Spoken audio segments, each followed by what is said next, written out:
Chapitre 1. Projet de suicide. Quand des pécheurs s'obstinent à suivre la voie du péché et trouvent qu'ils ont des raisons de craindre le juste jugement de Dieu sur leur transgression, ils commencent tout d'abord à souhaiter qu'il n'y ait point de Dieu pour les punir, puis, petit à petit, ils se persuadent qu'il n'y en a point, et alors, se mettent à chercher des arguments pour étayer leur opinion. C'est avec un homme de cette sorte que j'eus le malheur d'être en relation, et il s'efforçait continuellement de me persuader qu'il n'y avait ni Dieu ni diable, ni ciel ni enfer. Ce ne fut pas sans horreur et sans tremblement qu'au début, j'avais entendu ceci, c'est pourquoi j'avais l'habitude de le quitter quand il commençait à aborder ces sujets, mais à force d'en entendre parler si souvent, je me sentis contraint d'examiner pour moi-même les raisons qu'avait cet homme de parler ainsi. À partir de ce moment, je sentis mon esprit envahi d'une telle inquiétude, d'un tel doute et d'une telle obscurité que je pouvais difficilement soutenir la discussion, car je sentais que je ne pouvais plus continuer d'admettre ces vérités qui, auparavant m'apparaissaient évidentes en elles-mêmes.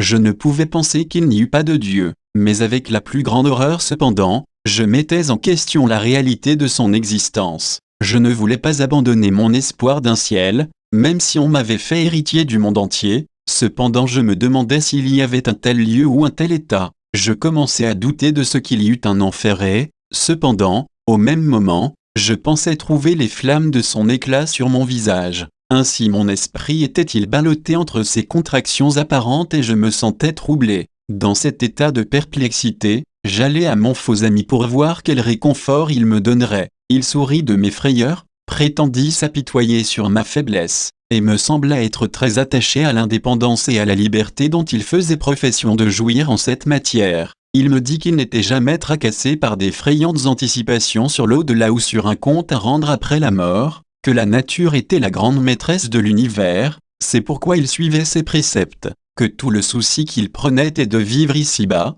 et qu'il espérait que, lorsque sa dépouille se serait mélangée à la poussière de la terre, elle donnerait naissance à quelque nouvelle espèce d'être. Les entretiens que j'eus avec cet homme m'incitèrent à douter encore plus profondément, je devins si inquiet que ma vie fut un fardeau pour moi. Je redoutais de m'abandonner à la croyance de ces abominables idées, et cependant elles continuaient de courir dans mon esprit. Je souhaitais 1000 fois ne les avoir jamais entendues, et pourtant, elles se présentaient toujours devant moi. Quoi me disais-je, si tous mes espoirs en un ciel n'étaient qu'une chimère, et je servis Dieu pour rien, ou plutôt, en ai-je imaginé un quand il n'existe pas? Il n'est pas possible de dire quelle agonie je vivais en ouvrant le chemin à de telles pensées qui m'assaillaient avec une force accrue, si bien qu'à la fin, je fus précipité à l'extrême degré du désespoir. Pourquoi hésiter ainsi, pensais-je, entre le désespoir et l'espérance? N'est-il pas meilleur, me disais-je, de mettre un terme à ma vie misérable et, par cet acte, connaître tout de suite quelle est la vérité?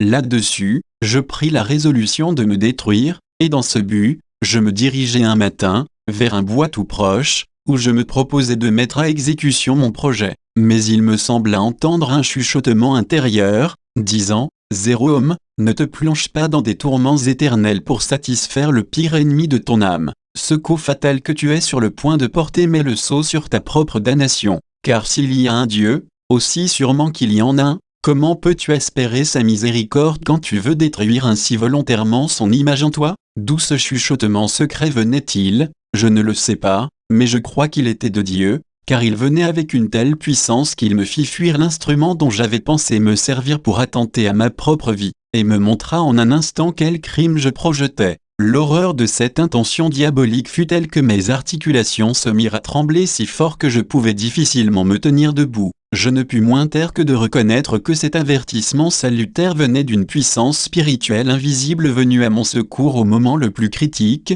et que je devais lui exprimer ma reconnaissance. Je me mis aussitôt à genoux à l'endroit même et je m'écriai « Ô toi puissance éternelle qui, quoiqu'invisible aux yeux des hommes, vois toutes leurs actions et qui viens de m'empêcher de détruire ton image en l'homme, je te rends d'humbles actions de grâce. Oui, ô accent circonflexe, toi être souverain parmi tous les êtres, je te remercie parce que je suis encore en vie et suis capable de reconnaître que tu existes. Oh que le soleil de gloire brille sur moi et chasse de mon âme les ténèbres afin que je ne mette jamais en doute ton existence, ton omnipotence dont je reçois à l'instant une telle démonstration. » Ensuite, me relevant, j'avançai un peu et m'assis sur un banc, mon esprit, envahi par des pensées d'adoration pour cette éternelle bonté qui venait de me sauver du redoutable abîme de la ruine éternelle dans lequel je voulais plonger. Et maintenant, je ne pouvais que m'étonner, à la pensée d'avoir été insensé au point de mettre en doute l'existence de la divinité dont chaque créature rendait témoignage et que la conscience de l'homme ne manque pas de reconnaître. Tandis que mon esprit était occupé de ces pensées,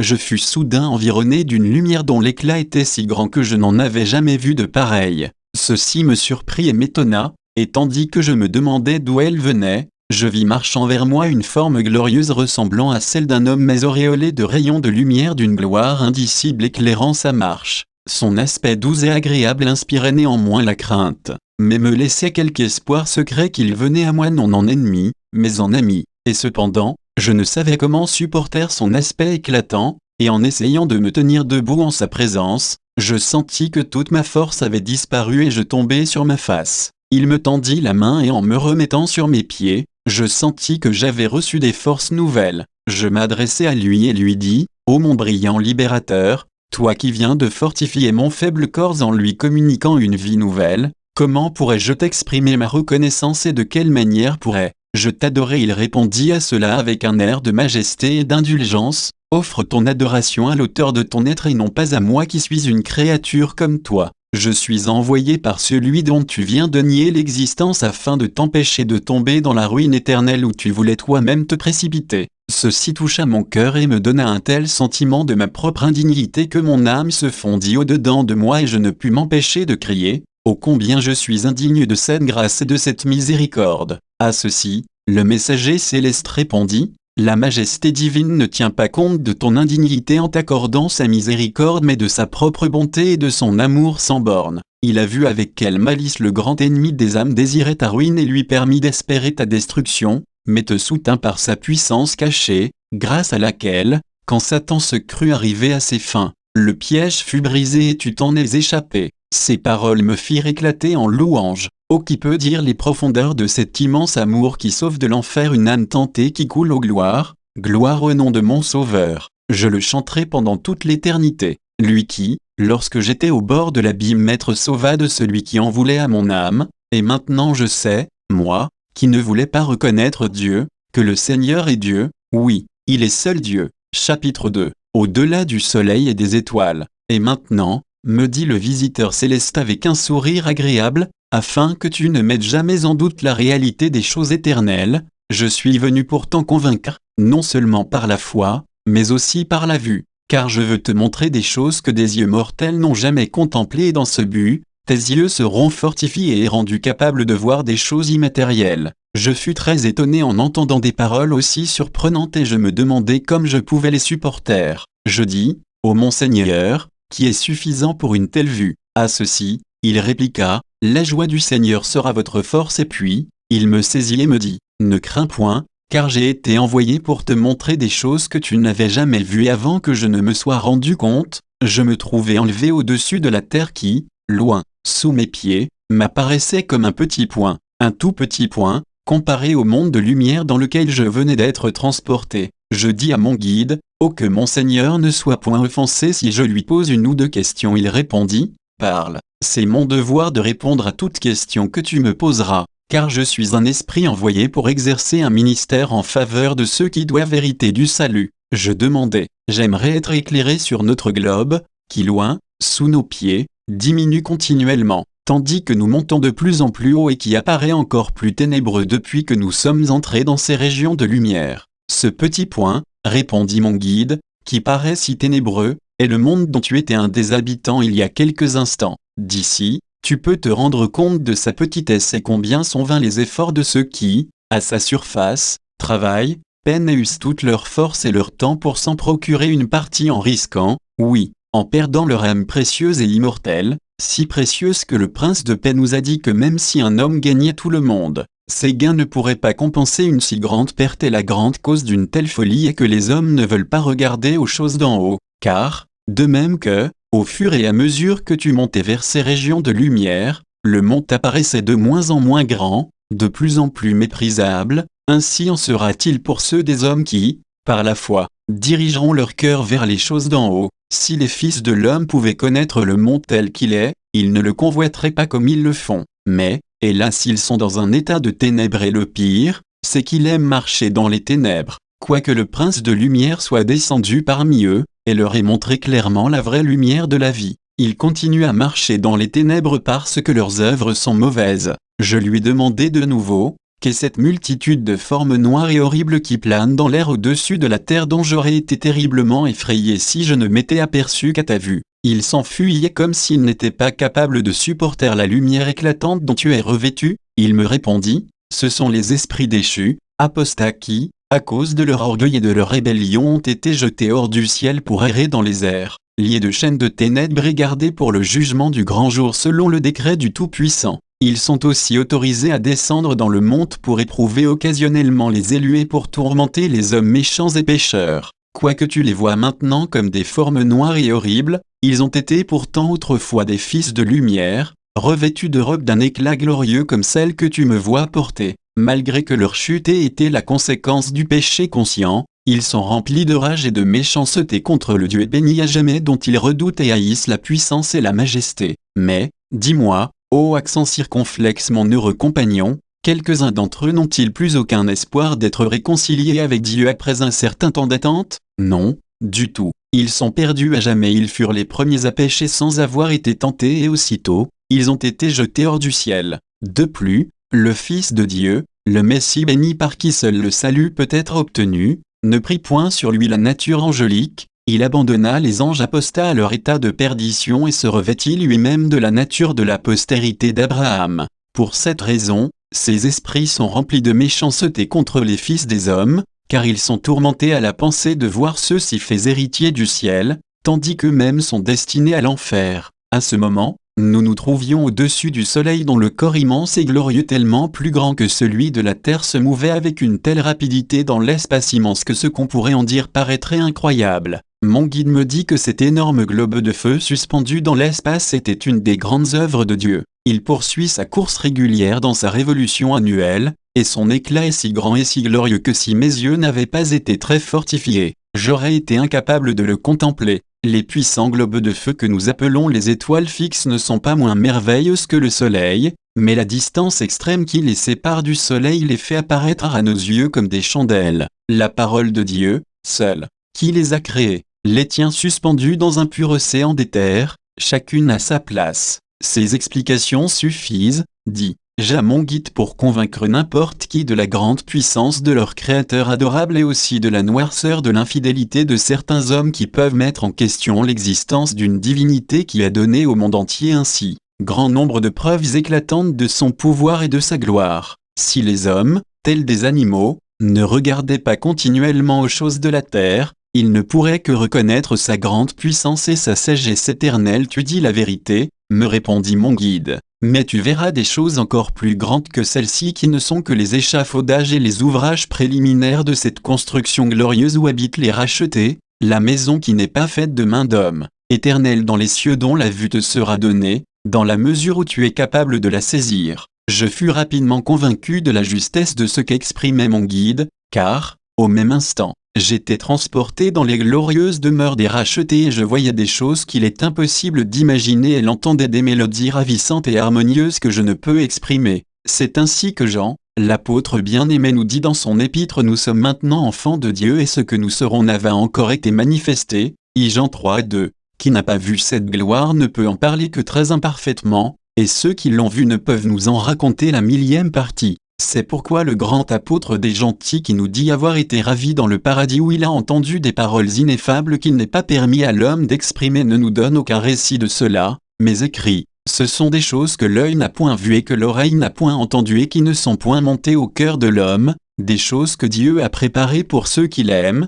Corinthiens 2:9. Mais je veux vous donner de mon mieux la relation de ce que j'ai vu et entendu des conversations bénies que j'ai eues avec quelques rachetés aussi exactement que je peux me les rappeler. Chapitre 3. Elle y explique. Tout d'abord, quand je fus amené près de ce palais glorieux, je vis d'innombrables armées de serviteurs qui m'accueillirent dans cette bienheureuse demeure de joie. Leur attitude exprimait un bonheur parfait, et là, je vis une lumière parfaite et inaccessible à un être comme moi appartenant à la terre, qui assimilait toutes choses à sa nature propre, car les âmes, même des saints glorifiés, sont transparentes, mais non illuminées par le soleil. Toute cette lumière qui coule avec une telle transparence brillante d'un bout à l'autre de ces demeures célestes et les êtres glorifiés qui les habitent n'est rien autre que les émanations de la gloire divine en comparaison de laquelle la lumière du soleil n'est que ténèbres, et tout l'éclat des diamants les plus scintillants, le feu des escarboucles, des saphirs et des rubis et l'orient de la perle la plus riche ne sont que morceaux de charbon mort en comparaison de sa gloire.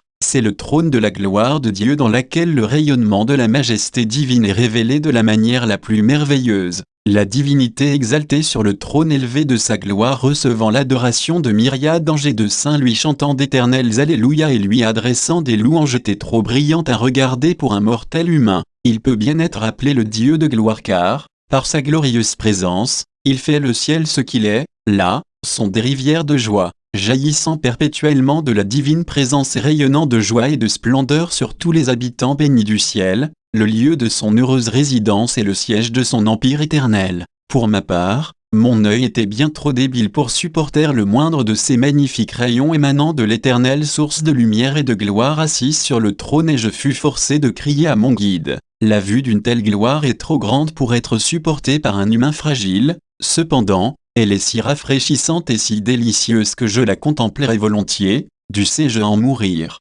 Non, non point dit mon guide, la mort ne pénètre pas dans ce lieu béni. Ici, résidant la vie et l'immortalité, ni le péché ni le chagrin n'y trouvent place, car c'est la gloire de ce lieu bienheureux d'être libre pour toujours de ce qui est mauvais, et sans cette liberté notre bénédiction elle-même serait imparfaite. Mais, viens, je te mènerai vers quelqu'un qui est dans un corps comme toi, tu t'entretiendras avec lui un instant et ensuite, je te reconduirai de nouveau. Au plus tôt, dis-je avec chaleur laisse-moi rester ici, car, ici, il n'est pas besoin de construire des tabernacles. Les palais célestes sont prêts et en état. À quoi mon brillant messager répondit, tu seras fixé ici pour toujours dans un certain temps, mais la volonté divine doit d'abord être obéie. Prompt comme une pensée, il me conduisit alors parmi des milliers de ces êtres brillants ailés et me présenta à ce saint illustre, le grand Élie, qui avait vécu dans le monde d'en bas il y a tant de siècles et cependant, il me semblait le reconnaître au premier coup d'œil.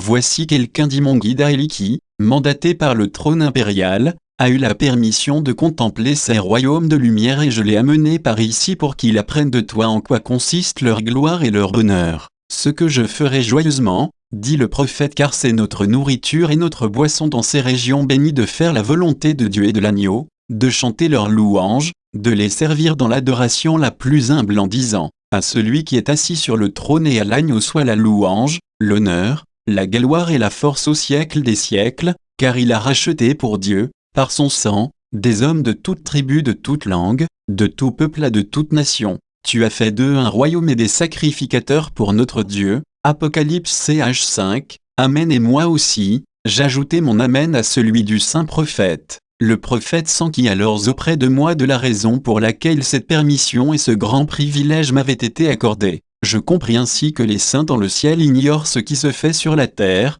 comment alors des prières peuvent-elles leur être adressées? Je répétai donc ce que j'ai déjà dit, à quoi le prophète s'exclama. Gloire soit donnée à jamais à celui qui est assis sur le trône et à l'agneau, pour sa bonté sans borne et sa grande condescendance envers la faiblesse d'un pauvre pécheur incrédule. Ensuite il ajouta, maintenant, fais attention à ce que je vais te dire. Ce que tu as vu et entendu, je suis sûr que tu ne pourras jamais le raconter de manière à le faire comprendre, car c'est au-delà de ce que l'œil a vu et de ce que l'oreille a entendu ou de ce que le cœur de l'homme est capable de concevoir. En parlant ainsi, j'ai en vue ceux qui ne sont pas encore parvenus à cet état de gloire et ne sont pas libérés de leur corps terrestre. Je n'ai pas d'objection à faire, maintenant que je sais, à ce que mon être soit ici dans un corps, car bien qu'il n'ait pas été assujetti à la destinée commune aux mortels, la mort, il a supporté un tel changement que, dans un certain sens, c'est pareil, car il est devenu à la fois spirituel et impassible et il est aussi incapable maintenant de souffrance que ces anges bénis qui environnent le trône.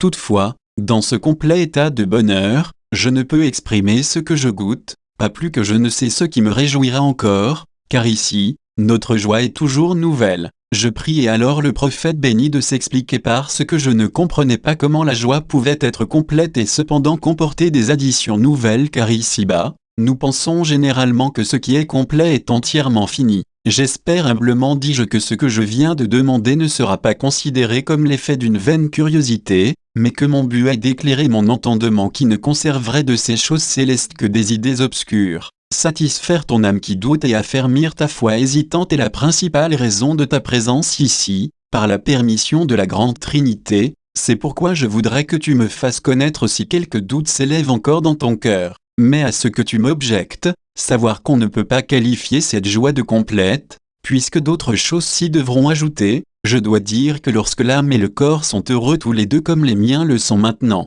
je considère que c'est un complet état de joie, car à travers tous les âges innombrables de l'éternité, c'est l'union de l'âme et du corps dans l'état béni de la résurrection qui sera le sujet continuel de cette joie. Elle consiste dans la vision bienheureuse du Dieu adorable et à jamais béni, et elle est toujours nouvelle, car les perfections divines sont infinies, rien moins que l'éternité ne peut être suffisant pour leur permettre de déployer leur gloire. C'est ce qui fait que d'autres choses peuvent s'ajouter à notre joie éternelle et, nécessairement, comme conséquence, notre connaissance de ces perfections sera éternellement progressive aussi. Et c'est pourquoi ce n'est pas sans raison que le grand apôtre des gentils qui, en séjour terrestre, fut une fois admis ici comme tu l'es, affirma, « L'œil n'a point vu, l'oreille n'a point entendu, elles ne sont point montées au cœur de l'homme, ces choses que Dieu a préparées pour celui-là. Mais cependant, l'œil a vu beaucoup de choses admirables dans la nature, il a vu des montagnes de cristal, des rochers de diamants, il a vu des mines d'or, des côtes de perles et des îles parfumées. Toutefois,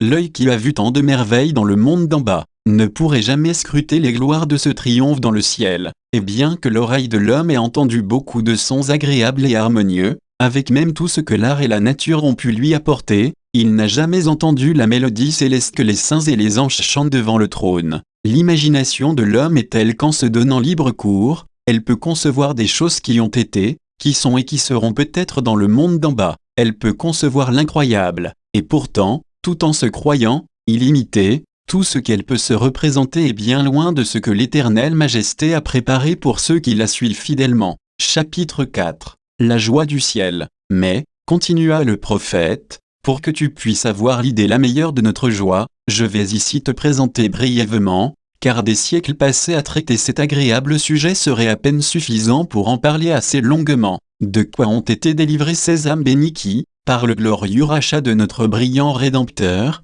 ont été amenées telles, et pour que tu le comprennes mieux, je tâcherai de mettre mes paroles au niveau de ta capacité en comparant les choses qui sont dans le ciel avec celles que tu connais d'en bas. Bien que tes yeux t'aient montré combien ce qui est du ciel surpasse infiniment ce qui peut être trouvé sur la terre, et en second lieu, je t'exposerai, autant que ton intelligence pourra le saisir, ce qu'est le bonheur qui réjouit s'il est racheté. D'abord, les âmes de tous les élus sont libérées pour toujours de ce qui pourrait les rendre malheureuses, et, en premier lieu, tu ne l'ignores pas, du péché. C'est lui seulement qui plonge la créature dans la misère. Le Dieu béni avait fait d'abord toutes choses heureuses, tout était pareil à lui qui est ainsi à un degré suprême, et si le péché n'avait pas défiguré la beauté du travail des cieux, les anges et les hommes n'auraient jamais connu ce que signifie le mot malheur. Ce fut le péché qui précipita les anges apostats dans l'enfer et dépouilla le monde d'en bas de sa beauté. Ce fut le péché qui défigura l'image de Dieu dans l'âme de l'homme et fit du Seigneur de la création l'esclave de sa propre convoitise.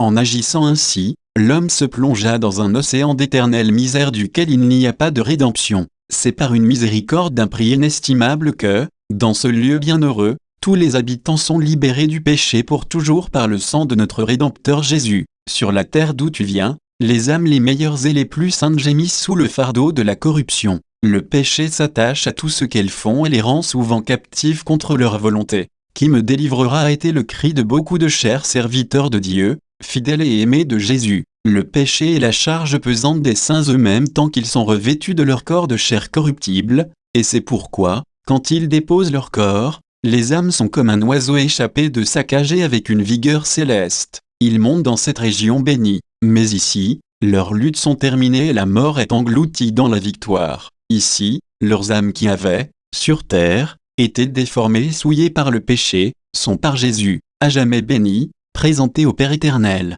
Ici, chaque âme bienheureuse est libérée du péché et de toute occasion de péché, ce qui est un grand supplément à notre joie. Adam lui-même dans le paradis, bien qu'il fût dans sa première création parfaitement innocent et libre vis-à-vis du péché, n'était cependant exempt de la tentation. Satan entra dans le paradis pour le tenter et Adam succomba facilement, il mangea du fruit défendu et tomba, et, par sa chute, toute la nature humaine fut corrompue. Le péché, tel une gangrène, a rongé la nature humaine et corrompu l'humanité entière. Mais ici, chaque âme bienheureuse est libérée de tout cela. Aucun démon ne peut la tenter, ni la corruption l'atteindre. Rien sauf ce qui est pur et saint, ne peut être admis dans ces lieux. Aucune suggestion maligne de l'esprit apostat ne peut les importuner, et le lion rugissant qui parcourt encore la terre, cherchant qui il peut dévorer n'a pas d'accès ici. L'esprit du monde ne peut pas davantage tenter les âmes des rachetés qui ont, par la foi et la patience, vaincu ces artifices et sont arrivés ici en sûreté.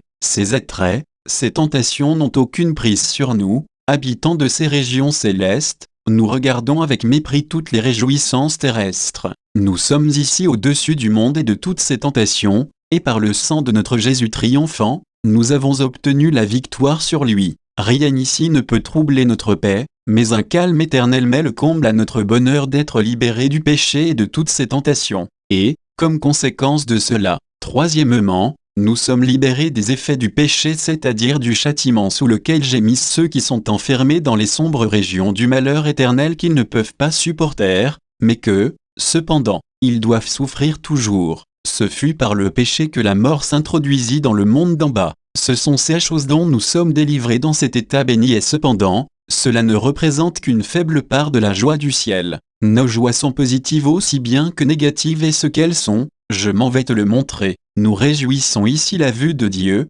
la source bénie et éternelle de notre bonheur. Mais ce que c'est, je ne peux pas plus l'exprimer que des créatures finies peuvent en comprendre l'infinité. Nous sentons seulement que cela emplit continuellement nos âmes d'une joie inexprimable et pleine de gloire et d'un amour si ardent que rien ne peut le satisfaire sinon son auteur béni et que l'éternité elle-même. C'est ce qui nous fait vivre, aimer et chanter, et louer à jamais qui transforme nos âmes à sa ressemblance. Les saints du monde d'en bas, tandis qu'ils voyagent vers cette contrée bienheureuse, sont soutenus dans leur pèlerinage par ces bras éternels qui les mettent à même de marcher de grâce en grâce. Mais, nous, qui sommes en sûreté dans le havre d'un bonheur éternel, nous sommes transformés en la même image de gloire en gloire comme par le Seigneur, l'Esprit, 2 Corinthiens 3,18. Mais, pour que ces choses soient davantage à la portée de ta compréhension, par la contemplation de la face de Dieu, nous avons une jouissance réelle de son amour et ses sourires bénis rendent nos âmes joyeuses et dans sa grâce. Nous nous réjouissons continuellement,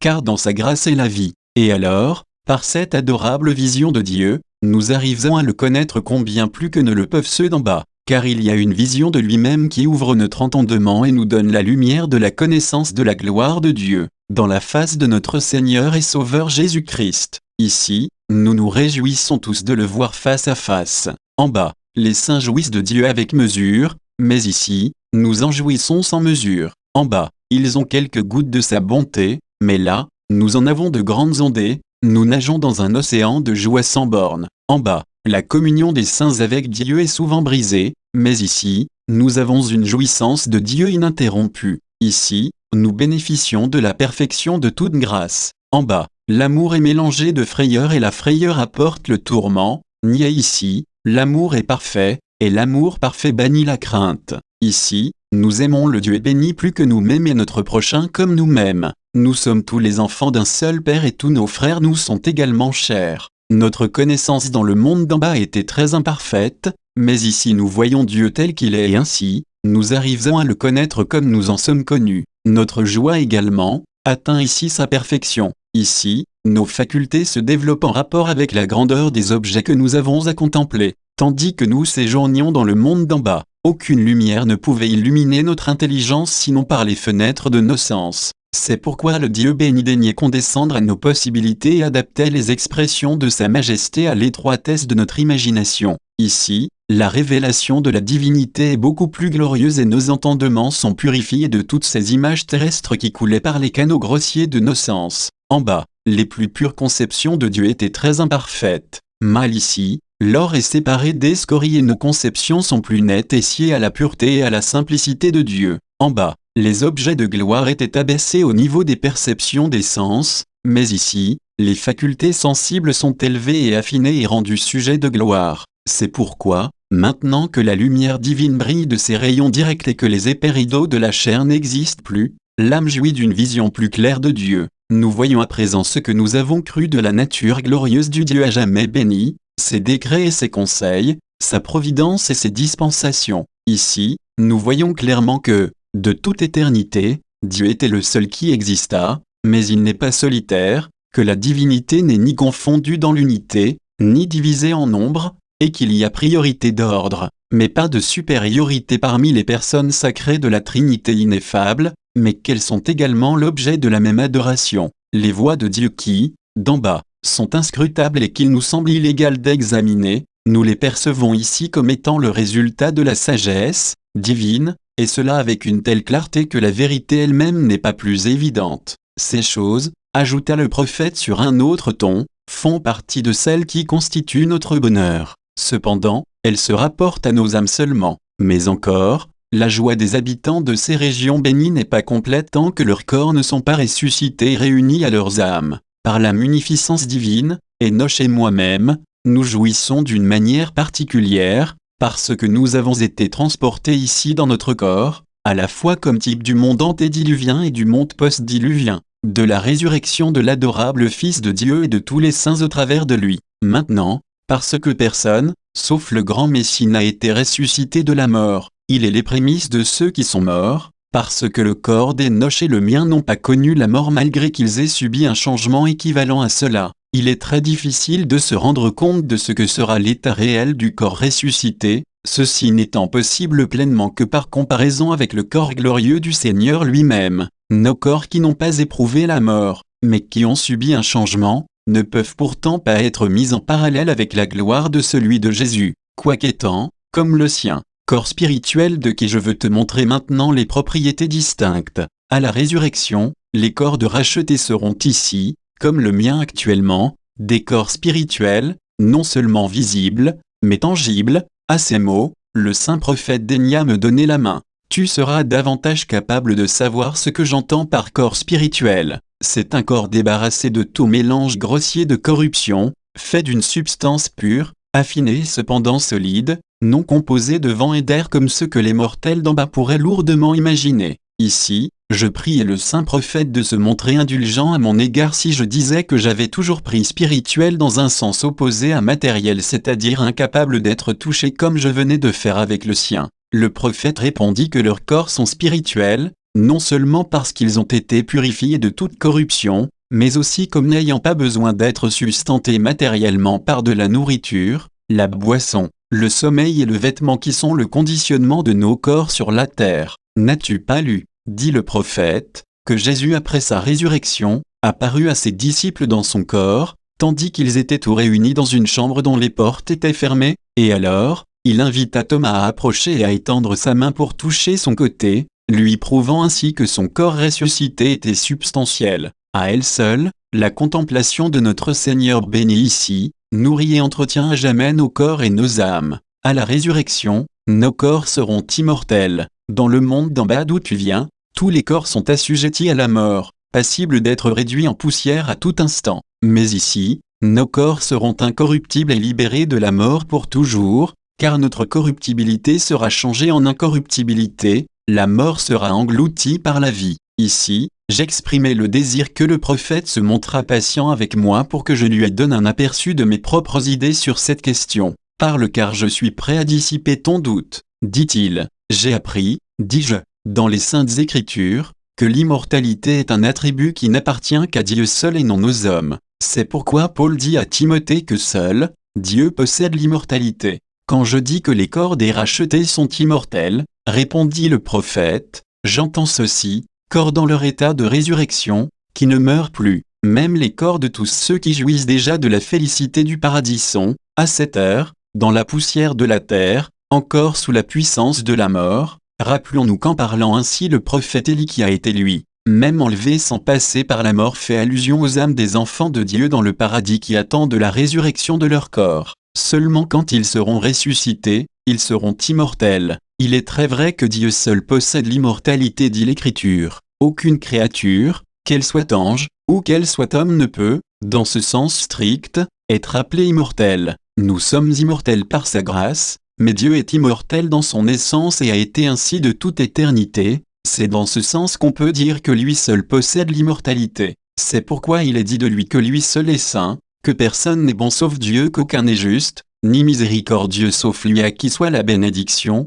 la gloire, l'honneur et la louange pour toujours et à jamais. Chapitre 5. Nous nous connaîtrons mutuellement. Je fis observer, j'ai vu, parmi les nombreuses âmes rachetées auprès desquelles je suis passé tandis que mon brillant messager m'amenait auprès de vous, que certaines paraissaient briller d'un éclat plus grand que d'autres. Y a-t-il, parmi les rachetés, différents degrés de gloire? Le bonheur et la gloire dont jouissent tous les rachetés sont les résultats de leur communion avec le Dieu béni et de leur amour pour lui dont la vision splendide est leur source éternelle. Plus nous voyons le Seigneur, plus nous l'aimons et l'amour rend la nature de nos âmes semblable à la sienne, de là résulte notre gloire. Ceci détermine une différence dans les degrés de gloire. Il n'y a ici non plus aucun mécontentement chez celui qui voit une autre gloire plus grande que la sienne. Le Dieu à jamais béni est un océan sans bornes de lumière et de vie, de joie et de bonheur, emplissant continuellement chaque vase humain posé là jusqu'à ce qu'il ne puisse contenir davantage. Et bien que les vaisseaux soient de plusieurs tailles, puisque chacun d'eux est rempli, il n'y en a aucun qui puisse se plaindre. C'est pourquoi ma réponse à ta question est celle-ci. Ceux qui ont les facultés les plus développées aiment le plus Dieu et par là sont rendus le plus semblables à lui. Sa ressemblance est la gloire la plus haute que le ciel puisse donner. Il ne doit pas davantage te sembler étrange que même parmi les plus flamboyants des anges de Dieu, il existe des ordres différents et de différents degrés de gloire. Peut-être en as-tu vu quelques-uns de ceux-ci tandis que tu venais jusque-là. Pendant que je m'entretenais ainsi avec le prophète, une forme brillante approcha. C'était celle d'un racheté. Il me dit qu'il avait laissé son corps dans la tombe, et qu'ici, il se reposait dans l'espérance de la résurrection, et quoiqu'il, son âme, soit encore une substance, elle est si différente de la substance terrestre qu'un mortel ne peut pas la toucher. Le prophète continua, nous contemplons ici la vision de grand prix pour laquelle on peut donner sa vie, l'agneau béni de Dieu, le sauveur de gloire. Ici nous le voyons dans l'état de royauté qui lui appartient, dans la fonction royale qui lui vaut le titre de roi des rois et seigneur des seigneurs. Mais toute la glorieuse grandeur de notre Rédempteur béni ne rend pas sa bonté moins accessible. Le fait de le trouver régnant ici, lui qui a tant souffert pour moi dans le monde d'en bas, rend le ciel encore plus précieux pour moi. Le bonheur de notre Rédempteur qui est si grand et si ineffable accroît le nôtre et nous incite à l'aimer davantage. C'est ici qu'il invite chaque serviteur à entrer dans la joie du Maître. Dans le ciel, non seulement nous voyons notre frère aîné, Christ, mais aussi tous nos amis et relations. Ainsi, bien qu'elle ait vécu dans le monde d'en bas bien antérieurement à notre époque, nous ne l'avons pas plutôt vu que nous l'avons reconnu. Et de même, vous connaîtrez Adam quand vous le verrez. Ici, nous nous communiquons l'un l'autre, le plaisir le plus pur et un amour ardent et sincère unit notre pure société tout entière. Ici, chacun est parfaitement aimable et parfaitement aimant. Et ô combien cet état d'amour est heureux! Combien je suis ravi de voir mes saints compagnons rayonnant d'une immortelle amabilité. Où existe un tel amour, tout doit être délice. Et comment peut-il en être autrement puisqu'en cette société bénie, il y a un continuel échange d'amour et de joie et que la conversation et les relations sont un ravissement? Mais à part tout le bonheur qui nous vient de la connaissance de nos amis et de nos relations, et de celui qui nous vient de la communion que nous avons ici avec Dieu et avec notre prochain, c'est pour moi une puissante joie de comprendre tous ces profonds et obscurs mystères religieux que les théologiens les plus savants et les plus profonds du monde d'en bas ne peuvent nous faire entièrement saisir. Ici, nous discernons une harmonie parfaite entre ces textes qui, alors que nous étions dans le monde d'en bas, nous semblaient se contredire. Ici, nous sommes transportés avec émerveillement et gratitude, spécialement à la découverte de la bonté divine envers chacun de nous en particulier. Ô Epenetu, j'ai vu autour de moi non seulement nécessité et justice, mais même la miséricorde de ces afflictions qu'une fois, pendant que j'étais sur la terre, j'avais imputées à la sévérité de Dieu. Et maintenant, je suis pleinement convaincu que, des coups que j'ai pu recevoir dans le monde d'en bas, et j'en ai reçu beaucoup, de même que j'ai éprouvé de grandes afflictions, aucun n'est venu plus tôt ou n'est tombé plus pesamment ou n'est demeuré plus longtemps qu'il n'était nécessaire. Et je suis sûr que si, parfois, mes espérances ont été déçues, c'était seulement pour m'assurer un droit à des choses meilleures que celles que j'attendais. Mais je n'oublie pas, Epenetu, que tu es encore dans un corps et tu peux être fatigué d'entendre ce que je pourrais te dire encore, tellement vaste est le bonheur que je possède et si grand le plaisir que j'ai à en parler. Je n'ajouterai qu'une chose concernant notre joie, la vaste multitude des âmes bénies qui participent à cette joie et à cette gloire ne diminue en rien la part qui revient à chacun, car cet océan de bonheur est sans fond, à un tel point que tous les saints et les anges ne pourront jamais l'épuiser. Ceci n'est pas étrange car, dans le monde d'en bas, chaque nation se réjouit de même du bienfait de la lumière. Aucun ici ne se plaint que sa joie soit moindre parce qu'un autre en jouit aussi, mais tous se réjouissent de ces bienfaits aussi pleinement que s'ils étaient les seuls à en jouir. Vraiment, voici la différence entre le soleil de justice et ce soleil qui brille sur le monde d'en bas. Tandis que le soleil du monde éclipse toutes les planètes, c'est suivante,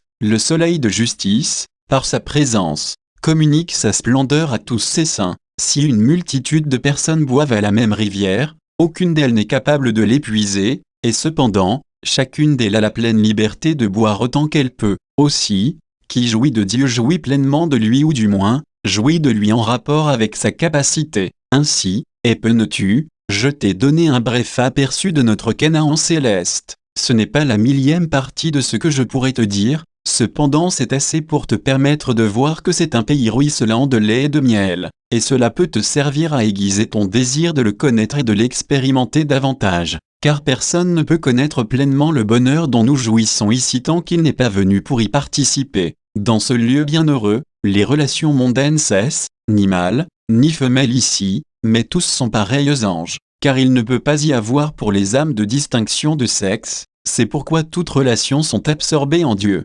Aussitôt après ces paroles, il me prit par la main et, prompt comme la flèche s'échappant d'un arc, il me fit passer près de nombreuses formes revêtues de robes d'immortalité qui semblaient étonnées de me voir parmi elles. Il me dit, « Au revoir, mon Épene-tu, ton ange gardien sera avec toi sur le champ et te reconduira dans le monde d'en bas. » Je m'approchai de la forme brillante d'un racheté qui se tenait devant moi et qui m'apparaissait extrêmement glorieux, environné de rayons d'un lustre éblouissant. Je pouvais à peine me tenir devant ce personnage à cause de l'excessive clarté de son visage. Il me dit, « Quant à ce que je suis, à celui qui est sur le trône soit toute la louange et la gloire. La robe de gloire dont tu me vois revêtu n'est que le reflet de ses propres rayons brillants. Vous parlez comme quelqu'un qui éprouve de puissantes joies, dis-je. » Il répondit, « Ne pense pas que ceci soit étrange, les puissantes merveilles de l'amour divin et de la grâce seront à jamais l'objet de notre chant. Ici, toutes les relations humaines cessent pour être toutes absorbées en Dieu qui est seul Père de toute cette famille céleste.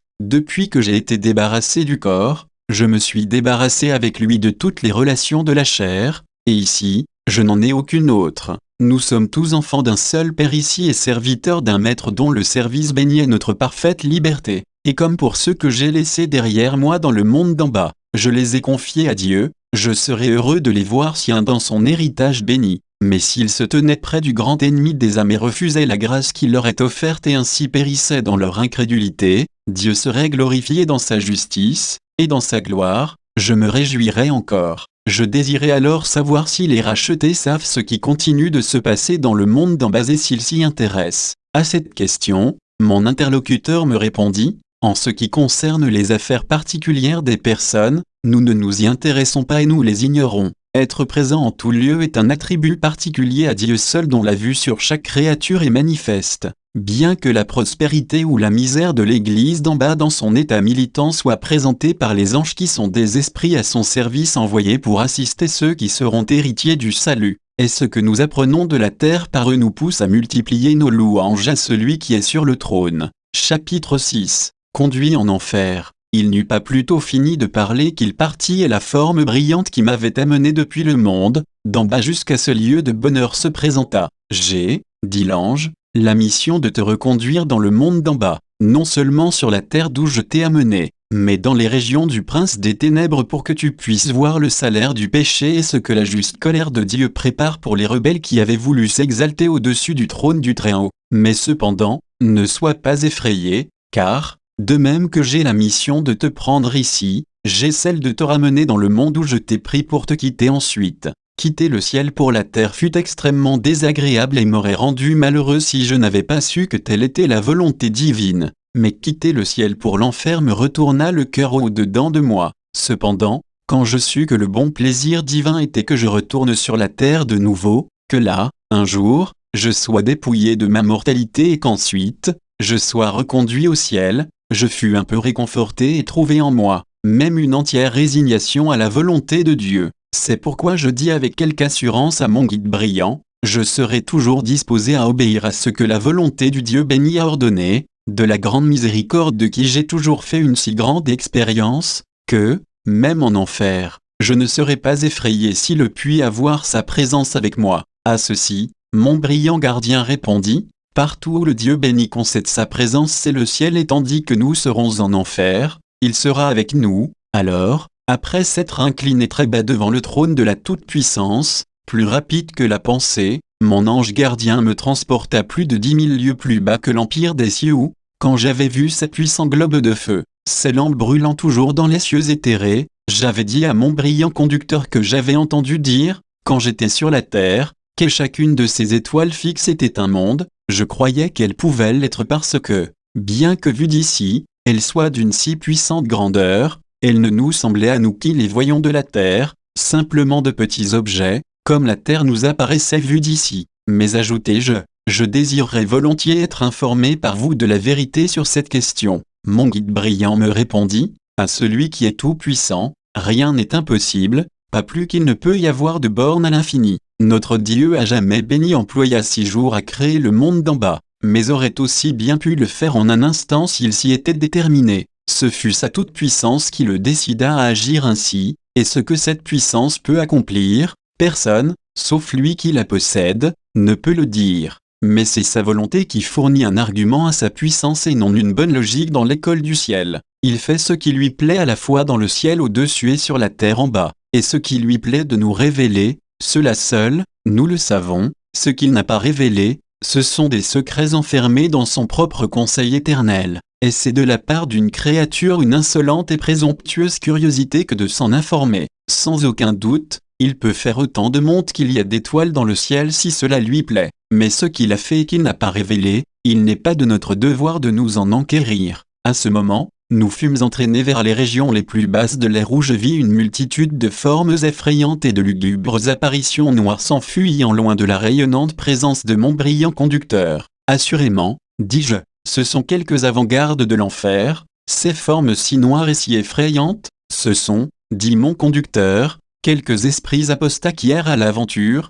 çà et là, dans l'air et sur la terre, comme des lions rugissants, cherchant qui ils pourront dévorer, et, bien qu'ils soient entraînés ici, tu les verras rapidement dans leur sombre territoire, car nous nous dirigeons maintenant vers la frontière de l'abîme infernal. Je m'aperçus vite que les paroles de mon guide étaient très vraies, car nous fûmes bientôt entourés de ténèbres plus noires que la nuit accompagnées d'une puanteur plus suffocante que celle du soufre brûlant. Mes oreilles furent aussi remplies des hurlements horribles des esprits damnés en comparaison desquels les notes les plus discordantes entendues sur la terre semblaient une musique mélodieuse. Maintenant, dit mon ange gardien, tu es sur le bord de l'enfer mais ne crains pas le pouvoir du destructeur, car ma mission, donnée par le trône impérial, t'assure contre tout danger. Ici, tu peux entendre, des démons et des âmes damnées elles-mêmes les causes maudites de leur perte éternelle. Ce que tu désires demander, demande-les, ils te répondront. Les démons ne peuvent te faire de mal, bien qu'ils le veuillent car leur pouvoir est limité par celui qui m'a délégué, dont ils ont la connaissance, auquel ils sont sensibles, ce qui les fait rager, s'agiter, rugir, et mordre leur chaîne haïe. Mais tout est vain. Nous étions arrivés maintenant dans les territoires de l'enfer situés dans le centre de la terre. Là, dans un lac sulfureux de feu liquide, limité par la chaîne de diamants du décret fixé par le ciel, Lucifer était assis sur un trône brûlant, ses yeux effrayants étincelant d'une fureur infernale, et pleins de rage à cause de ses douleurs ardentes. Ces démons errants que nous avions vus voler devant nous tandis que nous venions du ciel avaient, je le remarquai, avertis de notre arrivée, ce qui excitait le vacarme de tout l'enfer. Lucifer exhalait ses horribles blasphèmes contre le Dieu béni, et les prononçait d'un air plein d'arrogance et d'orgueil. Que désire celui qui envoie le tonnerre? Il a toujours ce ciel dont le sceptre radieux aurait dû être tenu par ma main, et, au lieu de ces espaces où jamais la lumière ne s'éteint, il me confine hors de mon héritage légitime, dans cette sombre maison de mort, de tristesse et de douleur. Quoi voudrait-il me prendre l'enfer aussi, pour qu'il vienne m'insulter jusqu'ici? À ne pourrais-je obtenir une autre bataille pour l'éprouver? Je voudrais ébranler le ciel et faire vaciller son trône brillant. je n'aurais pas peur non plus du dernier degré de sa puissance bien qu'il ait des flammes plus ardentes que celles dans lesquelles il me jette. Bien qu'autrefois, j'ai perdu la bataille, la faute n'en fut pas à moi. Aucun esprit ailé sous la voûte du ciel ne promet la victoire plus que je ne le fis. Mais, continua-t-il avec une voix changée, cette bataille est perdue et je suis jugé, condamné pour toujours à ces sombres territoires. Du moins, est-ce encore un réconfort pour moi que le chagrin de l'humanité tienne compagnie à ma douleur. Et depuis, je ne peux rien contre celui qui lance le tonnerre, je veux assouvir ma rage extrême sur les humains. Je fus stupéfié d'entendre son discours impie et ne pus m'empêcher de dire à mon guide combien ces blasphèmes sont récompensés avec justice. Ce que tu as entendu de cet esprit apostat est tout à la fois son péché et sa punition. Pour chaque blasphème qu'il vomit contre le ciel, il rend l'enfer plus brûlant pour lui. Nous partîmes ensuite plus loin où nous assistâmes à des scènes lugubres de chagrin sans mélange. Nous vîmes deux misérables âmes tourmentées par un démon qui, sans cesse, les plongeait dans le feu liquide et le soufre brûlant. Tandis qu'au même moment, ils s'accusaient et se maudissaient l'un l'autre. L'un d'eux dit à son camarade tourmente, 0, que ta face soit maudite, que jamais je ne fixe mes yeux sur toi. C'est à toi qu'est due ma misère, je peux t'en remercier, car ce sont tes conseils qui m'ont amené ici, tu m'as tenté, c'est toi qui m'as pris ainsi au piège. C'est ta cupidité, ta tromperie et ton oppression et ton écrasement du pauvre qui m'ont conduit ici. Si tu m'avais seulement donné un bon exemple comme on fait à un méchant, j'aurais pu être dans le ciel où j'aurais été aussi heureux que je suis maintenant misérable. Ô malheureux que je fus, c'est parce que j'ai suivi tes pas que j'en suis réduit à cet état misérable et perdu pour toujours. Ô que je n'ai jamais vu ton visage ou que tu ne sois jamais né pour faire à mon âme tout le mal que tu lui as fait. L'autre misérable répondit, et ne puis-je pas aussi bien te blâmer, car ne te souviens-tu pas combien, en tel temps et en tel lieu, tu m'as tenté, tu m'as conduit dehors et tu m'as demandé si je ne voulais pas aller avec toi quand j'étais occupé à mon autre travail, ma profession légale, mais tu m'as appelé à la quitter et c'est pourquoi tu es aussi fautif que moi. Si j'étais cupide, toi, tu étais orgueilleux, et si tu as appris de moi ta cupidité, je suis sûr que j'ai appris de toi mon orgueil et mon ivrognerie et si tu as appris de moi à tricher, toi, tu m'as enseigné à convoiter, à mentir, à me moquer de la bonté. Ainsi, bien que je t'ai fait commettre des fautes en certaines choses, toi, tu m'as entraîné à trébucher sur beaucoup d'autres, c'est pourquoi, si tu me blâmes, je peux te blâmer tout autant. Et si j'ai à répondre de tes actions les plus malpropres, tu as aussi à répondre pour quelques-unes des miennes. Je souhaite n'être jamais venu ici, ta seule vue blesse mon âme en rendant de nouveau présent à mes yeux le péché. Ce fut avec toi que j'ai péché, aux douleurs de mon âme. Et depuis, je ne peux éviter ta compagnie ici, oh que ne puis-je être ici sans toi. D'après ce triste dialogue, je compris bientôt que ceux qui, sur la terre, ont été compagnons de péché seront aussi en enfer, compagnons de châtiment. Et bien que, sur terre, ils aient aimé leur compagnie réciproque, ils ne se soucient pas de la conserver en enfer. Ceci, je crois, fut la vraie raison pour laquelle le riche, Luc XVI, parut être si préoccupé de la destinée de ses frères jusqu'à prier Abraham de faire avertir ses compagnons de péché sur la terre. Ce fut l'amour de lui-même et non d'eux qui le fit agir, parce que s'ils étaient venus là, ses propres tourments auraient par cela été accrus, par leur présence et le souvenir du péché pratiqué avec eux. Chapitre 7. Torture de l'enfer. Mais il y eut encore de plus tragiques scènes de douleur, car, en quittant ces deux malheureux maudits s'accusant chacun d'être l'auteur de la misère de l'autre, nous partîmes plus loin, considérant plusieurs spectacles douloureux, entre autres, celui de quelqu'un tourmenté par un esprit qui versait dans sa gorge du soufre enflammé, ce qu'il faisait avec une si horrible et insolente cruauté que je ne pus que lui dire, « Pourquoi te délectes-tu à tourmenter ce malheureux maudit, en versant ainsi perpétuellement cette liqueur enflammée et infernale dans sa gorge, ce n'est qu'un juste châtiment, » répondit le démon. Pendant sa vie, cette femme était si sordide et si misérable que malgré qu'elle possédât assez d'or, elle n'était jamais satisfaite, et c'est pourquoi, maintenant, j'en verse dans sa gorge. Elle ne s'occupait pas de ceux qu'elle ruinait et perdait, pourvu qu'elle s'empare de leur or. Quand elle eut amassé un trésor si grand qu'elle ne pouvait pas le dépenser, son amour de l'argent ne lui permettant pas de l'utiliser pour son usage personnel et les nécessités de la vie,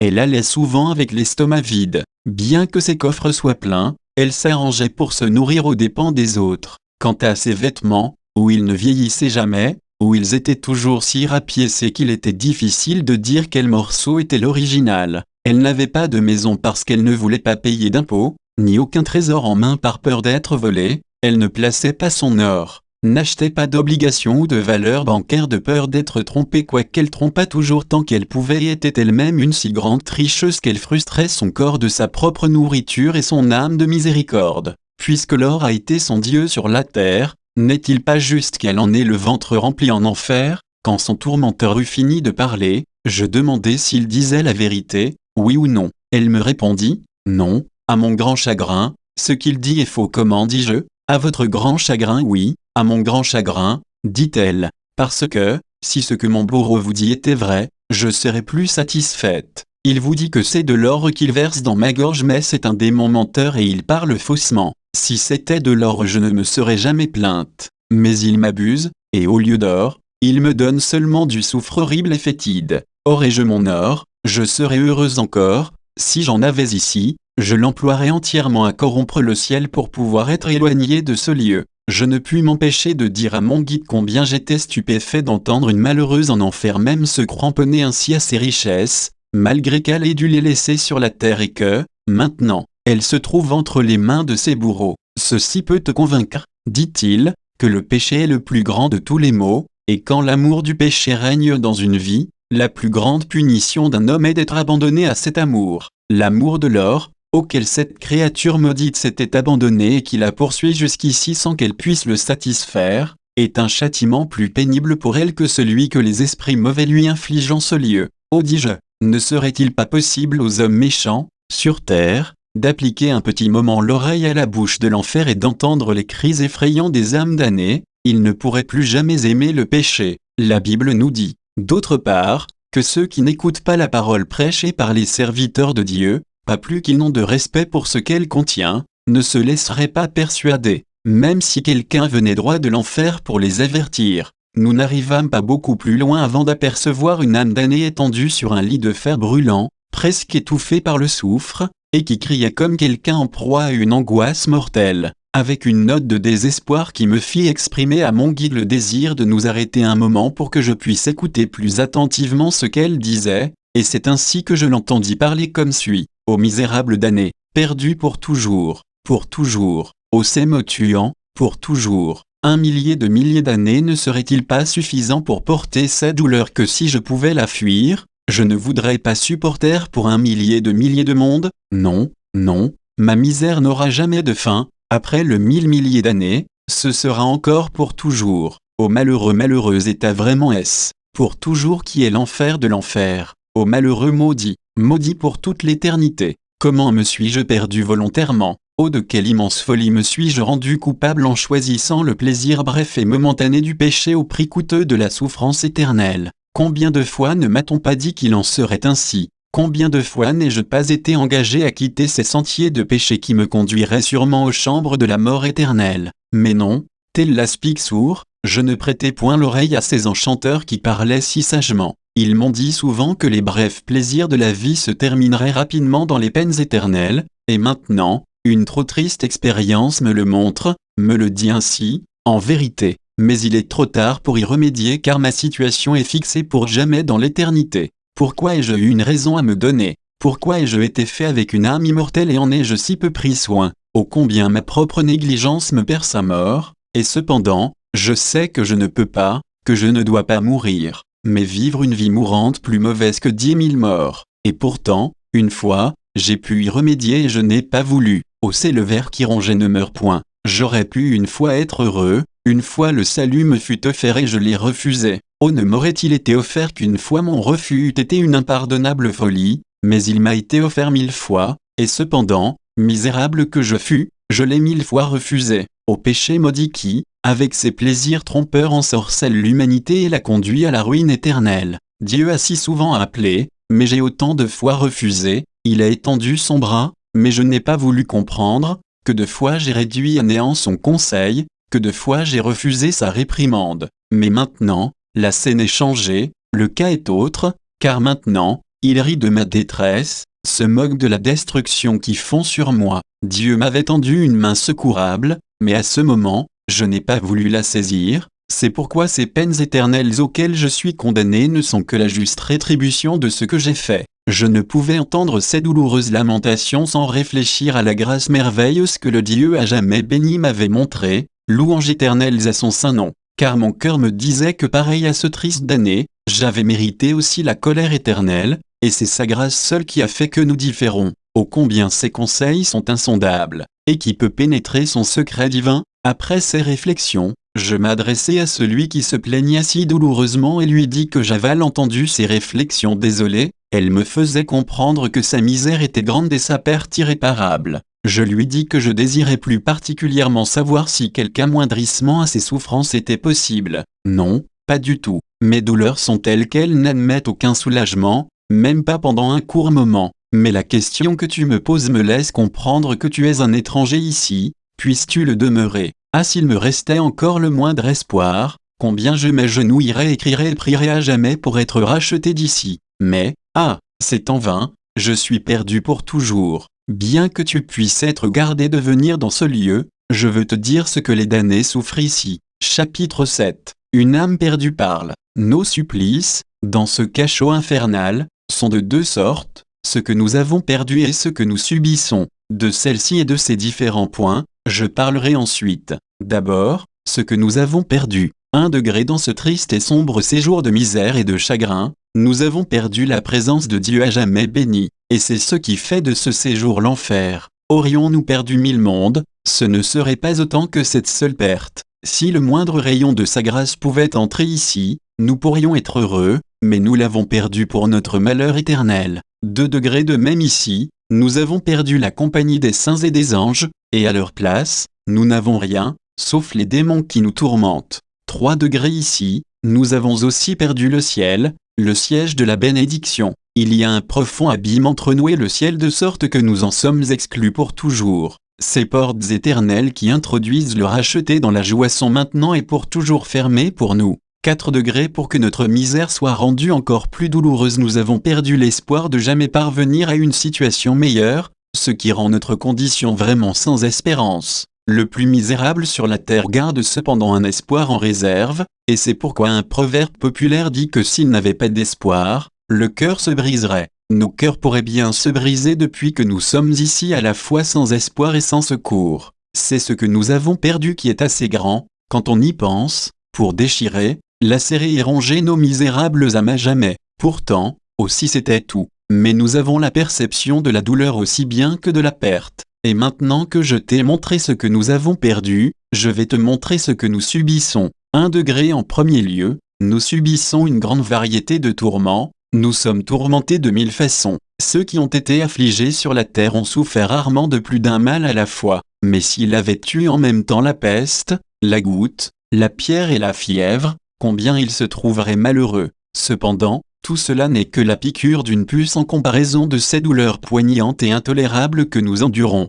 Ici, toutes les variétés odieuses de l'enfer se trouvent aux prises avec nous, le feu inextinguible pour nous brûler, un lac de soufre en fusion pour nous faire suffoquer, des chaînes éternelles pour nous lier, là, des ténèbres extrêmes pour nous effrayer et un ver de conscience qui nous ronge éternellement. Un seul d'entre eux est plus pénible à supporter que tous les tourments que l'humanité a jamais eu à subir sur la terre. 2 degrés mais, de même qu'ici nos tourments sont variés, ils sont universels aussi, c'est à dire qu'ils affectent n'importe quelle partie de notre corps et tourmentent toutes les puissances de l'âme, ce qui rend plus insupportable encore ce que nous souffrons, au cours de ces malaises qui vous saisissent, vous, les hommes, sur la terre. Si l'un de vos organes est atteint, les autres sont indemnes. Bien que votre corps puisse être en mauvais état, votre tête peut être intacte, et si votre tête est malade, vos organes vitaux peuvent être libres, ou bien qu'ils soient affectés, vos bras et vos jambes peuvent encore vous servir. Mais ici, il en est tout autrement,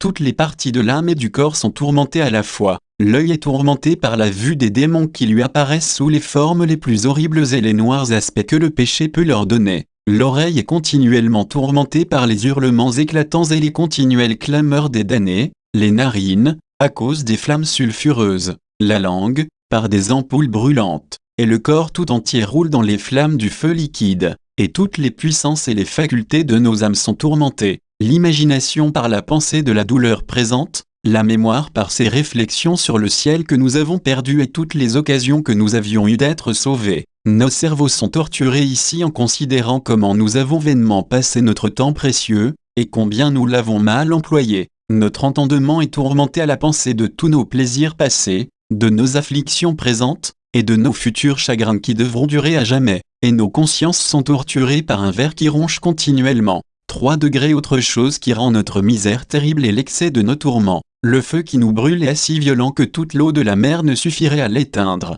Les peines que nous souffrons sont si extrêmes qu'elles sont impossibles à connaître, sauf par ceux qui les ressentent. 4 degrés. Une autre caractéristique de notre misère est que nos tourments sont incessants, aussi variés, aussi universels et extrêmement violents qu'ils soient, ils sont de plus continuels et ne nous laissent pas le moindre repos. Si nous pouvions connaître quelques relâchements, ils pourraient être allégés. Mais ce qui rend notre condition si déplorable, c'est qu'il n'y a pas d'apaisement pour nos tourments. Ce que nous souffrons maintenant, nous devrons le souffrir toujours. 5 degrés. La société que nous avons ici est un autre des éléments de notre misère. Des démons qui sont nos bourreaux et des âmes tourmentées sont toute notre compagnie. Les épouvantables cris perçants et les hurlements sous la cruauté de nos peines sont toute notre conversation. Et ici, les tourments endurés par nos amis d'en bas, au lieu d'amoindrir notre misère à la pensée que d'autres souffrent comme nous, accroissons notre souffrance. 6 degrés. Le lieu dans lequel nous souffrons est une autre cause de l'accroissement de nos douleurs. C'est ici l'abrégé de toute la misère, une prison, un cachot, un abîme sans fond, un lac de feu et de soufre, une fournaise de feu qui brûle pendant l'éternité, la noirceur des ténèbres à jamais, en un mot, l'enfer lui-même. Naturellement, la vue d'un tel lieu ne fait qu'accroître nos souffrances. 7 degrés. La cruauté de nos bourreaux est encore une chose qui s'ajoute à nos tourments. Nos bourreaux sont des démons en qui il n'y a aucune pitié, étant tourmentés eux-mêmes, ils prennent plaisir à nous tourmenter. 8 degrés. Tous ces détails que je t'ai énumérés sont très graves, mais, ce qui les rend plus graves, c'est qu'il en sera toujours ainsi et toutes nos souffrances les plus intolérables dureront toute l'éternité. Éloignez-vous de moi, vous, maudits, et allez dans le feu éternel. Et ce qui résonne perpétuellement à mes oreilles. Oh que je puisse annuler cette fatale sentence. Oh qu'il y ait une seule possibilité de le faire. Ainsi, vais-je montrer l'état misérable où nous sommes et serons à jamais. Chapitre 9. Conversation avec le perdu. Cette malheureuse âme avait à peine fini de parler qu'elle fut de nouveau tourmentée par une furie infernale qui l'engagea à cesser de se plaindre, car c'était en vain. D'ailleurs, dit-elle, sais-tu que tu as mérité tout cela? Combien de fois t'en a-t-on parlé avant? Mais n'as-tu pas voulu y croire? Tu te moquais de ceux qui te parlaient d'un enfer. Que dis-je, tu étais si présomptueux et défiais la justice du Tout-Puissant en lui demandant de t'anéantir. Combien de fois as-tu provoqué Dieu à te damner, et tu te plains qu'il ait été répondu à tes désirs? N'est-il pas insensé qu'après avoir si souvent appelé la damnation, il te soit si pénible d'y être assujetti? Le salut t'était offert personnellement, et tu l'as refusé, et quelle est ton audace de te plaindre d'être damné? J'aurais davantage de raisons de me plaindre que toi, car un long temps de repentance t'a été accordé. Moi, je fus livré à l'enfer dès que j'eus péché. Le salut t'a été offert, ainsi que le pardon et l'oubli. Moi, aucune miséricorde ne m'a été offerte, mais dès que j'eus péché, je fus condamné au châtiment éternel. Si le salut m'avait été offert, je ne l'aurais pas méprisé comme tu l'as fait, et il aurait été meilleur pour toi que cette offre ne t'ait jamais été faite, car alors, la damnation aurait été plus facile pour toi. Qui penses-tu qui pourrait avoir pitié de toi, qui t'est damné malgré le ciel lui-même? Ceci fit crier le malheureux. Oh, ne continue pas à me tourmenter ainsi, je sais que j'ai causé moi-même ma perte. Oh, que je puisse l'oublier, la pensée que j'en ai est ici ma plus grande plaie. J'aurais voulu être damné, et c'est pourquoi je suis justement ainsi. Alors, se tournant vers le démon qui le torturait, il dit, mais c'est à cause de tes tentations, démon maudit. C'est toi qui me tentais à commettre tous les péchés dont je me suis rendu coupable, et tu me le reproches maintenant? Tu dis que jamais un sauveur ne t'a été offert, mais rappelle-toi que tu n'as jamais eu de tentateur non plus, tandis que j'en ai eu continuellement un, et c'était toi. À ceci, le démon répondit avec mépris, j'avoue que c'était ma mission de t'attirer ici, et souvent, tes prédicateurs te l'ont dit. Ils t'ont dit assez clairement que nous cherchions ta ruine et rôdions continuellement tels des lions rugissants, cherchant qui ils pourraient dévorer, et j'ai souvent été effrayé en voyant que vous pouviez les croire, comme plusieurs l'ont fait, à notre grand désappointement. Mais tu as voulu faire en sorte que nous t'aillions, et puisque tu as fait notre travail, il est raisonnable que nous te payions ton salaire. Et alors, le démon le tourmenta de nouveau, ce qui le fit rugir si horriblement que je ne pus rester plus longtemps à l'écouter et nous nous en allâmes. Combien est funeste, dis-je à mon guide, l'état de ces âmes damnées. Elles sont les esclaves du diable pendant qu'elles sont sur la terre et il avoue qu'il les tourmente pour cela quand elles viennent en enfer. La malice des démons dirigés contre toute la race d'Adam est extrêmement grande, dit mon guide, et parce que beaucoup d'âmes sont ignorantes de leurs ruses, ils réussissent à les engager dans la perdition éternelle, et comment ils les traitent ici pour avoir prêté attention à leurs tentations. Tu l'as déjà vu et tu le verras encore davantage bientôt. Passant un peu plus loin, nous vîmes une multitude d'âmes damnées rassemblées, grinçant des dents dans une extrême rage et une extrême douleur, tandis que des démons les tourmentaient assistés d'une furie infernale qui versait continuellement sur eux du feu liquide et du soufre.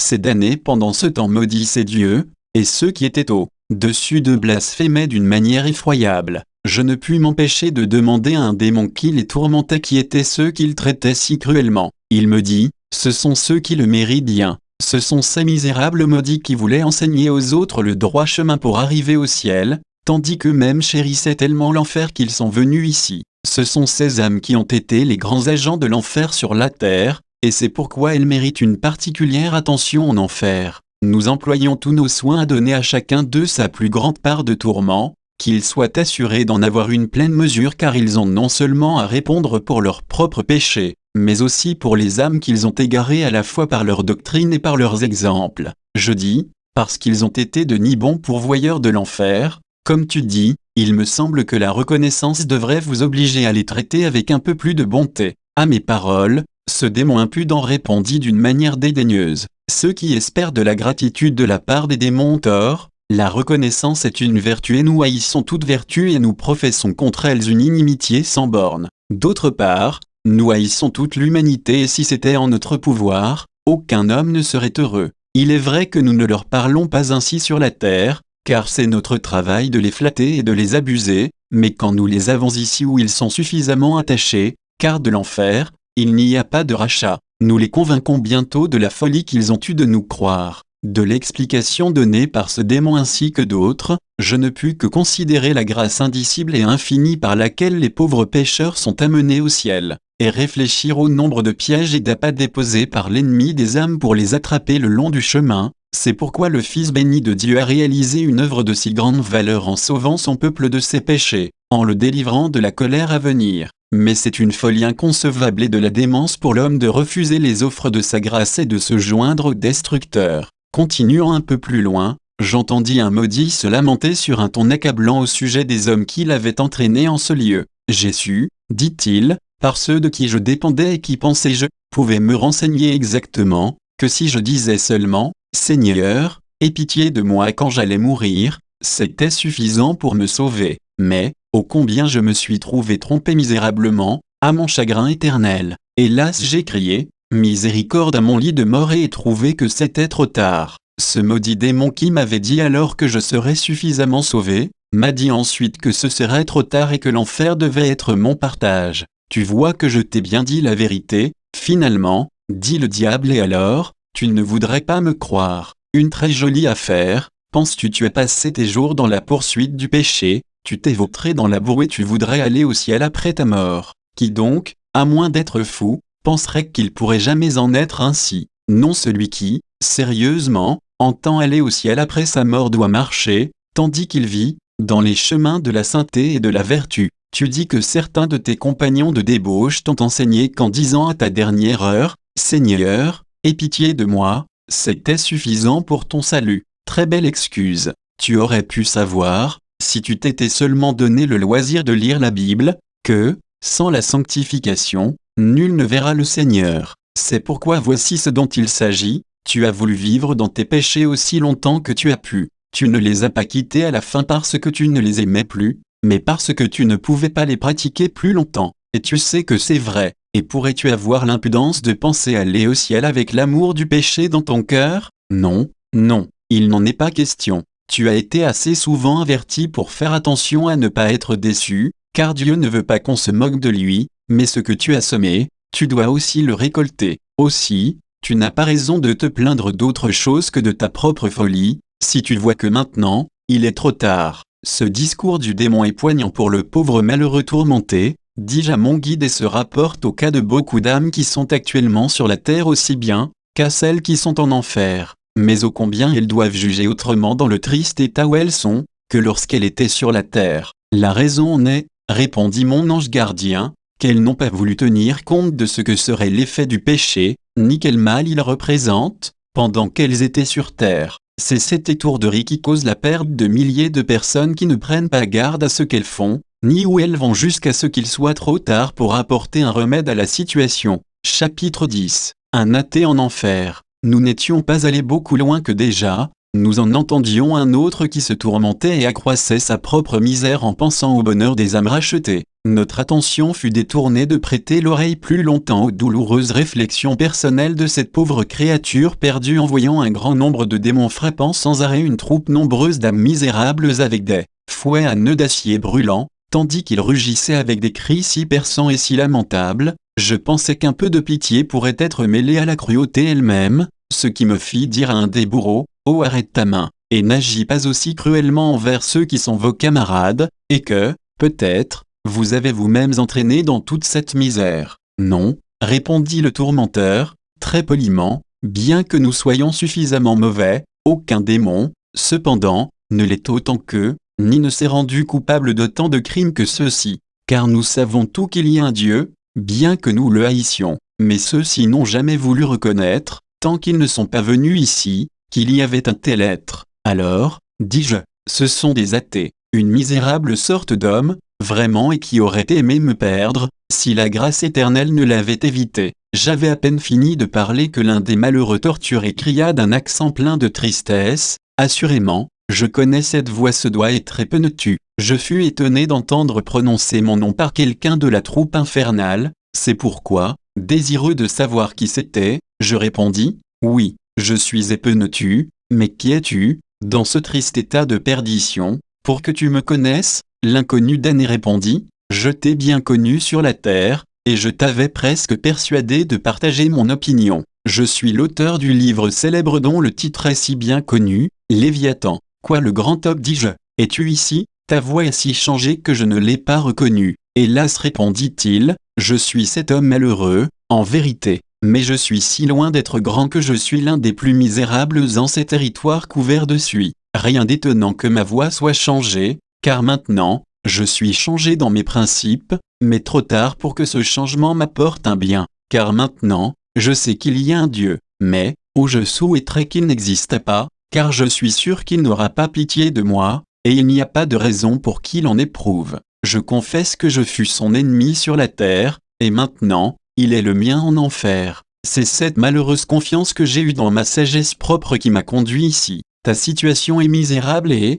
cependant, il est nécessaire et juste que tu souffres, car, combien tu as été habile à persuader les autres et ainsi à les inclure dans la même damnation. Personne ne peut le savoir plus que moi, qui ai presque été pris au piège, risquant d'être perdu à jamais. C'est cela, dit-il, qui me perce le cœur, quand je pense à tous ceux qui se sont perdus à cause de moi. J'ai eu peur, d'abord, quand j'ai entendu ta voix, que tu sois frappé du même châtiment. Non pas que je puisse désirer le bonheur de quelqu'un, car c'est ma plaie de penser que certains sont heureux tandis que je suis, moi, misérable, mais parce que chaque âme conduite ici, séduite qu'elle a été par mes écrits pendant qu'elle était sur terre, redouble mes souffrances en enfer. Mais, dis-moi, car je suis bien aise d'être renseigné, et tu peux le faire, croyais-tu vraiment, quand tu étais sur la terre, qu'il n'y avait pas de Dieu? As-tu pu imaginer que le monde s'était fait lui-même et que les créatures s'étaient produites elles-mêmes? N'as-tu pas entendu quelque chuchotement dans ton âme te dire qu'un autre t'avait fait,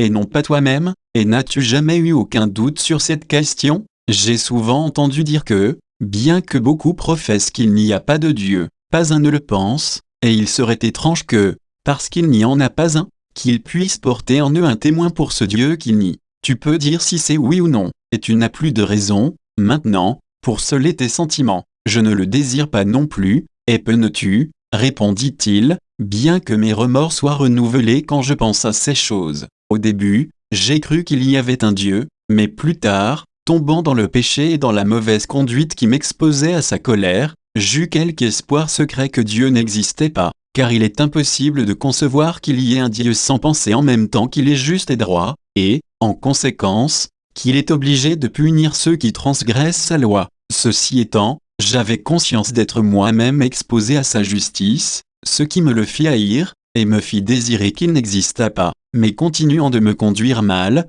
et trouvant que la justice ne m'atteignait point, je commençai d'espérer qu'il n'y ait vraiment pas de Dieu. Cet espoir me conduisit à forger dans ma conscience des idées conformes à ce que je souhaitais, et ainsi, ayant organisé dans ma propre pensée un nouveau système de l'origine du monde excluant dès lors l'existence d'une divinité, je me trouvais si fier de ces notions nouvelles qu'elles s'accréditèrent dans mon esprit qui s'efforça alors de les imposer à l'esprit des autres. Mais avant d'atteindre à un tel degré, je dois avouer que je trouvais plusieurs objections dans ma propre conscience à ce que je faisais et, de temps en temps, j'étais troublé par des pensées étranges et inquiétantes, comme si je trouvais en fin de compte, que tout n'était pas bien, pensées dont je m'efforçais de me débarrasser dans la mesure de mes moyens. Et maintenant, je trouve que ces pensées d'objection qui peuvent m'avoir été utiles alors, sont ici ce qui me tourmente le plus. Et je dois avouer que l'amour du péché endurcit mon cœur contre mon Créateur et me le fit nier tout d'abord, et ensuite, nier son existence. Le péché auquel j'étais si intimement attaché dans mon cœur a été la cause maudite de tout ce malheur, le serpent qui a piqué mon âme à mort. Car, maintenant, et en dépit de ma vaine philosophie, je découvre qu'il y a un Dieu. Je trouve aussi à présent qu'on ne doit pas se moquer de Dieu, bien que, dans le monde, j'ai eu l'habitude de me moquer journellement du ciel et de ridiculiser les choses sacrées, moyen que j'employais pour répandre autour de moi mes idées maudites, moyen toujours couronné de succès, car ceux à qui j'ai réussi à inspirer le mépris des choses sacrées ont toujours considéré que j'étais dans le droit chemin de sorte qu'ils sont devenus mes disciples. Mais maintenant, en pensant à cela, j'éprouve de plus grands tourments que ceux que m'infligent les fouets d'acier brûlant. Chapitre 11, Feu et ténèbres. Je voudrais poser une autre question. Je t'ai entendu, toi et les autres, vous plaindre d'acier brûlant, de feu, de flamme, et cependant, je ne peux pas les discerner. Où il y a du feu, il doit y avoir de la lumière, et pourtant, je vois que vous êtes encore dans les ténèbres les complètes. Oh, je voudrais vous dire que je ne vois pas le feu, combien mes tourments seraient plus faciles à supporter. Mais hélas, le feu auquel nous sommes exposés surpasse 1000 fois en ardeur celui de la cuisine, et il est d'une nature tout à fait différente. Il ne faut pas en attendre de la lumière comme d'un feu qui brûle sur la terre, mais malgré tout le feu de l'enfer, nous sommes dans d'absolues ténèbres. Celui qui brûle sur la terre est de nature rongeante et dévorante, il réduit en cendres ce qu'il saisit et quand il ne rencontre plus d'aliments, il s'éteint. Il n'en est pas de même ici, car, bien qu'il brûle avec une prodigieuse ardeur, que seuls peuvent connaître ceux qui l'éprouvent, il ne consume pas et ne consumera jamais. Nous brûlerons toujours mais sans être jamais brûlés. C'est un feu torturant, mais non consumant. Ici, le feu s'empare de nos âmes et les plonge dans une douleur qui ne peut être exprimée. Ce fut mon ignorance de ceci, qui lorsque j'étais sur la terre, me rendait ridicule la notion de substance immatérielle pouvant être brûlée par le feu, chose qu'ici, à mes dépens, j'expérimente dans sa réalité. Une autre différence entre le feu qui nous dévore ici et celui qui brûle sur la terre, et que vous pouvez allumer ce dernier quand cela vous plaît et l'éteindre quand vous voulez. Il en est autrement ici, ce feu est pareil à un torrent de soufre et il brûle à jamais. C'est tout ce que j'ai à répondre à la dernière et triste question que tu m'as posée. Triste en vérité, dis-je, vois ce que la toute-puissance peut infliger à ceux qui violent sa juste loi. J'allais faire d'autres observations sur ce que j'entendais quand l'inexorable démon qui les tourmentait m'interrompit ainsi. Tu vois, par celui-ci, à quelle espèce d'homme ils appartenaient quand ils étaient dans le monde, et ne penses-tu pas qu'ils ont bien mérité le châtiment qu'ils subissent? À quoi je répondis, sans doute, c'est le juste salaire du péché qu'ils souffrent maintenant et qu'à l'avenir tout souffrira aussi, car toi aussi bien que tu as péché contre le Dieu à jamais béni et à cause de ton péché, tu souffriras la juste vengeance du feu éternel. Il n'y a pas la moindre excuse à dire que tu n'as jamais douté de l'existence de Dieu car, bien que tu aies su qu'il y a un Dieu,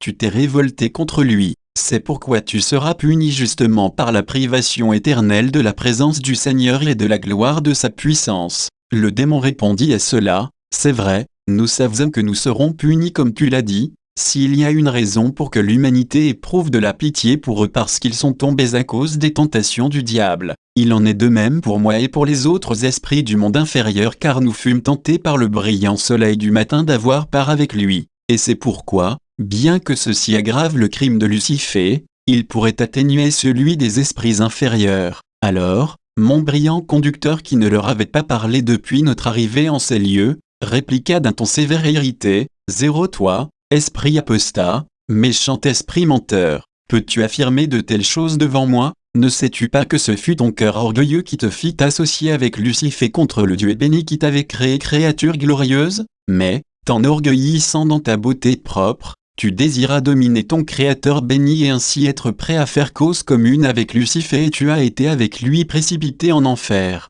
Ta grâce et ta beauté première ont été changées, tu es devenu cette forme horrible et monstrueuse sous laquelle tu apparais maintenant, c'est le juste châtiment de ton orgueilleuse rébellion. L'esprit apostat dit seulement ceci, pourquoi t'introduis-tu sur nos territoires et viens-tu ici pour nous tourmenter avant le temps? Et après ces mots, il s'esquiva comme s'il n'osait pas rester pour attendre une réponse. Le démon partit, je dis à mon guide quelque chose que j'avais déjà entendu à propos de la chute des anges apostats, mais dont j'avais le grand désir d'être plus amplement informé ici, dans les détails. Mon ange gardien me répondit, quand tu seras dépouillé de ton corps mortel et transféré dans le séjour béni, tu sauras des choses qu'il t'est impossible de saisir maintenant. C'est pourquoi, dans ton état présent, ne désire pas être informé au-delà de ce qui est écrit. Cela te suffit de savoir que les anges ont péché, et qu'à cause de leur péché, ils ont été précipités en enfer. Mais comment de purs esprits ont-ils pu voir se lever dans leur cœur une pensée contre la pureté éternelle qui les avait créés?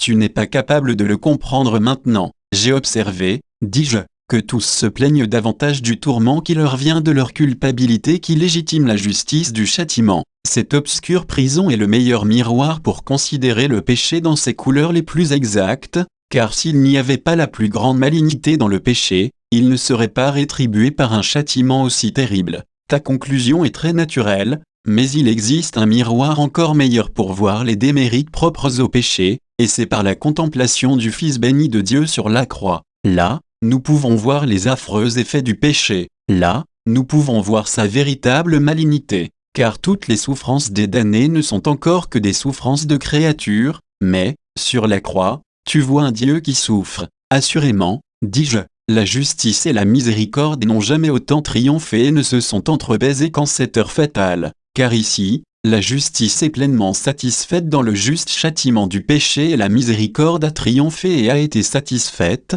car, par ce moyen, le salut de pauvres pécheurs a été accompli. Oh que son saint nom soit loué éternellement parce que sa grâce a fait que j'ai eu la volonté d'accepter ce salut et, par conséquent, de devenir héritier de la gloire, car je me souviens de certains de ces malheureux perdus qui, dans leurs lamentations, amères, ont insisté en disant que, quand le salut leur avait été offert, ils l'avaient refusé. Par conséquent, ce fut seulement la grâce qui m'aida à l'accepter. Mon brillant gardien me dit là-dessus qu'il devait maintenant me reconduire sur la terre et me quitter là, pour que j'attende avec foi et confiance jusqu'à ce que vienne l'heureux changement espéré. Viens, alors, dit-il, et laissons ces royaumes de souffrance et d'horreur à la jouissance de leurs ténébreux habitants. Et en très peu de temps, je me trouvais de nouveau sur la terre à la place exacte où j'avais été sur le point de commettre le terrible péché qui aurait fait de moi mon propre meurtrier, vaincu par les tentations du diable qui m'avait persuadé qu'il n'y a point de Dieu. Mais, par quel chemin me retrouvais-je en ce lieu? Je suis incapable de m'en rendre compte.